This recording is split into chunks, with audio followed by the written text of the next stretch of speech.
Opšte je poznato da je za sadnju jako bitna dobra priprema tla, a svako tlo se priprema na različit način, ovisno o vrsti povrća koje ćemo zasaditi i vrsti tla. Sama priprema tla ne može početi ili ne bi trebala početi prije obavljanja analize pomoću koje možemo vidjeti što je potrebno dodati u tlo kako bismo poboljšali njegovu kvalitetu. O tome smo već dosta govorili i na našem kanalu imate poseban video o toj temi i kako pravilno uzeti uzorak zemljišta za analizu. Za pripremu tla u povrtnjaku potrebno je ipak određeno znanje, a s obzirom da naš kanal prati i dosta osoba koje se tek počinju baviti uzgojem biljaka i onih koji uvijek žele naučiti nešto novo, sve što trebate znati o pripremi tla, čišćenju korova, važnosti pH vrijednosti i samoj pripremi tla u povrtnjaku poslušajte u nastavku ovog videa. Naravno, bez nekog alata nećemo moći napraviti puno toga, pa zato pripremite i izvadite svoj alat za vrtlarenje i krenite u vrtlarsku avanturu s nama. Tokom pripreme tla prije sadnje bilo bi dobro znati o kojoj je vrsti tla riječ. U našim područjima najčešće vrste tla su ilovasto, glinasto i pjeskovito tlo.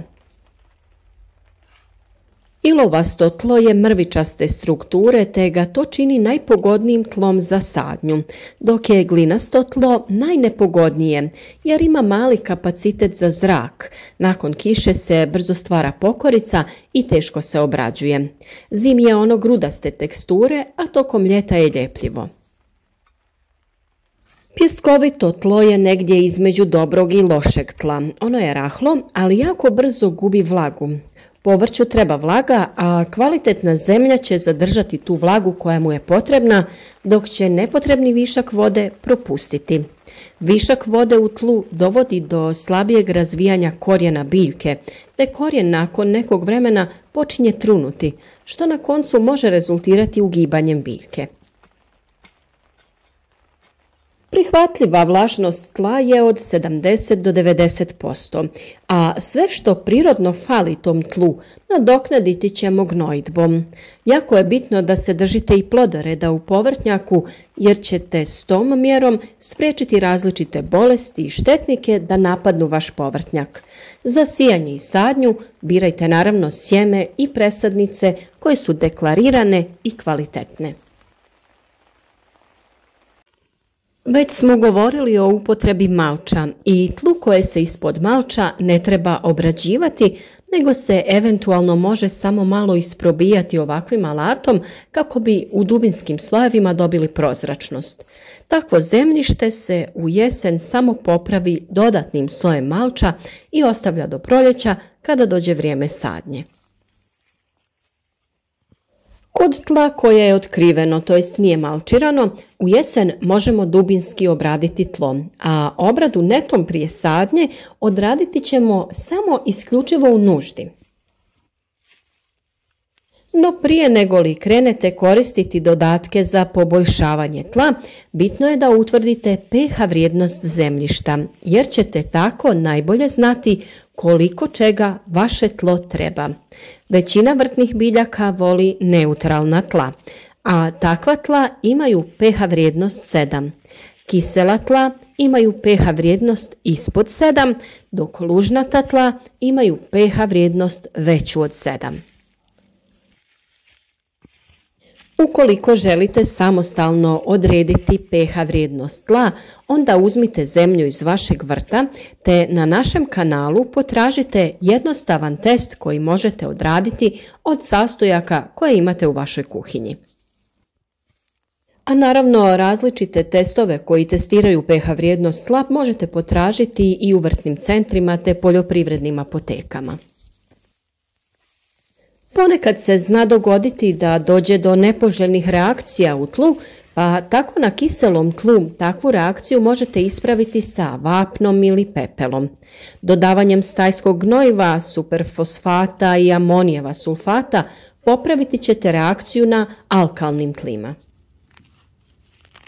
A rekli smo da ćemo govoriti i o korovu, koji je noćna mora svakog vrtlara. Većinom je tu riječ o otpornim biljkama koje imaju klijavo sjeme. Plod donose nekoliko puta na godinu. Mogu niknuti u različitim klimatskim uslovima, te lako preživljavaju nevolje jer su im podzemni organi obogaćeni sa pričuvnim hranjivima. Ipak nismo bespomoćni jer postoje različite metode za suzbijanje korova. Kako ne bi došlo do pojave korova, strojeve i alat potrebno je održavati čistim, a u borbi protiv korova pomoći će vam i pravilna obrada tla. Pod mehaničke mjere ubrajamo uništavanje korova određenim zahvatima u njihovoj početnoj fazi, te plijevljenje. Plijevljenje pripada u kategoriju dosadnih i teških poslova u vrtlarstvu, ali iako nije omiljen posao, važno je obavljati ga na vrijeme. Najbolje vrijeme za plijevenje jeste dok je tlo vlažno, jer na suhom tlu nećete uspjeti puno napraviti. Bitno je da cijeli korijen izađe van. Ostane li i najmanji dio korijena u tlu, iz njega će ponovno narasti biljka iste sezone, a to naravno ne želimo. Zbog toga je potrebno uhvatiti korov što bliže tlu kako bismo bili sigurni da smo cijeli korijen iščupali van.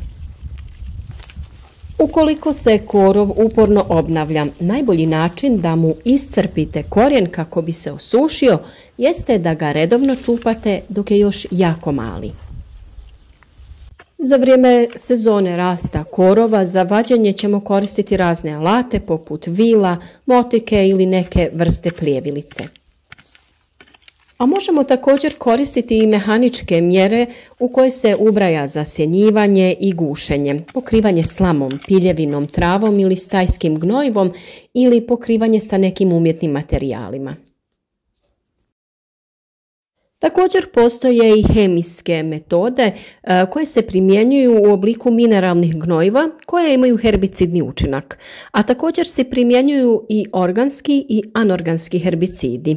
Kao što se daje zaključiti, sve navedene mjere imaju svoje mane i prednosti, pa svako za sebe može odlučiti koja mjera mu najbolje odgovara.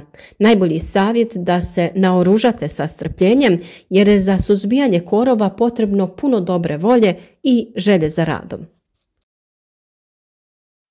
Kiša i snijeg za vrijeme jeseni i zime dodatno nabijaju tlo, pa ono postaje iznimno tvrdo i potrebno ga je duboko prekopati već u jesen.